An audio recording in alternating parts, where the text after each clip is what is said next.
So she says, I'm currently manifesting my SP, but my ex wants to see me. Why is this? So this is called birds before land. And the reason why this is happening is because you have shifted your self-concept, and it is now being reflected back to you by everyone and everything. We are all one consciousness. Everybody is you pushed out. So once you shift within yourself, everyone and everything in your 3D reality will reflect the change to show you what you've been doing within your subconscious mind. Now, for some people that don't know about law of assumption or birds before land, they will look at this and give it negative meaning like, wow, my subconscious doesn't know what I'm talking about. My manifestation's not coming because why is my ex coming back? I only want my specific person.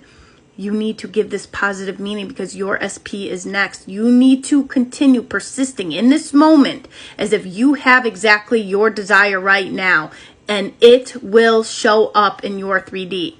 So give this positive meaning like, wow, my new self-concept has impressed upon my subconscious mind and is now being reflected back to me. And I'm going to continue to persist because it's a done deal. I have my desire now. It's done.